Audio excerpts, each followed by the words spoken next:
Throwaway for obvious reasons. I'm 62F, married 40 years to Greg, 63 male. We live in a nice suburb outside San Antonio, TX. I own a small chain of 3 bakeries that I built from nothing, while Greg worked in sales. Our son Jake, 38, is the assistant fire chief for the city. Jake's wife, Kayla, 35 female, used to be the daughter I never had, until she wasn't. It started with a tube of KY in Greg's glove box. We hadn't touched each other in years. He always blamed stress and age. So yeah, red flag the size of Texas. Then came the lies about Dallas meetings, when the steakhouse receipt said San Antonio. The random, "You were incredible tonight, Daddy, heart," email that popped up on his phone. The perfume that definitely wasn't mine all over his clothes. I hired a PI. 3 days later, I'm looking at photos of my husband of 40 years, tongue deep in our daughter-in-law, in the parking lot of the Drury Inn.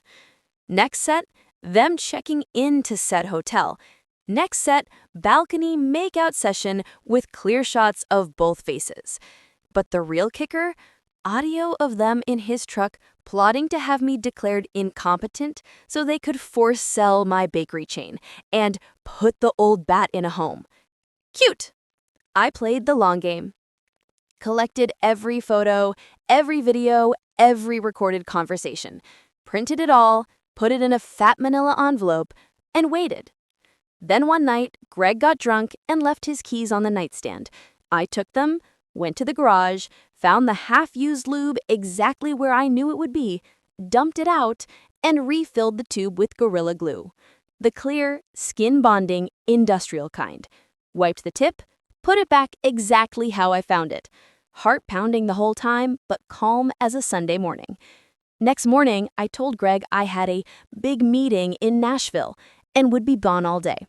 His eyes lit up like a kid on Christmas. Bingo. I never left the street. I sat across the road at my neighbor Linda's house with a perfect view of my own front door. 10:17 a.m. Kayla pulls up in an Uber wearing sunglasses bigger than her future. Greg practically yanks her inside. I waited 30 minutes, then yanked the string I'd rigged to the stove the night before.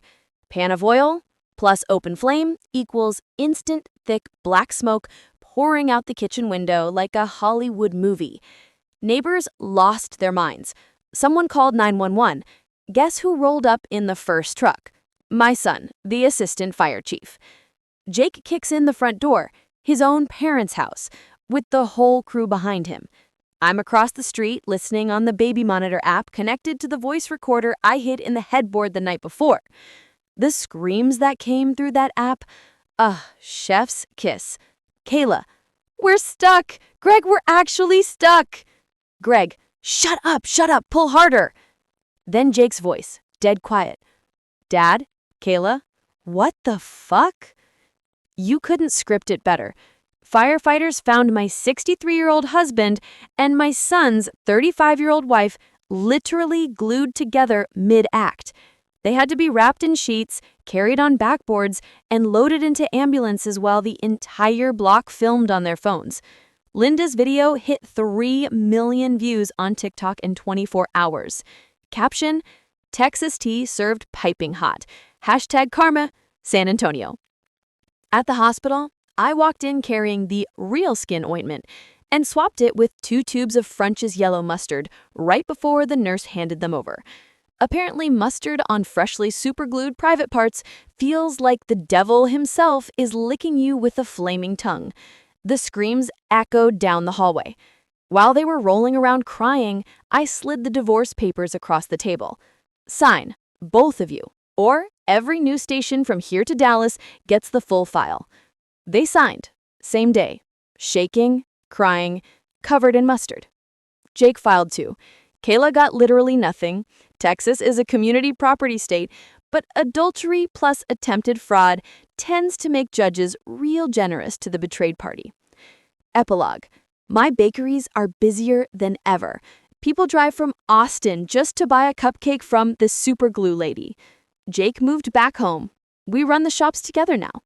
He still doesn't laugh as much as he used to, but every now and then I catch him smiling when a customer calls me, "Ma'am, you're a legend."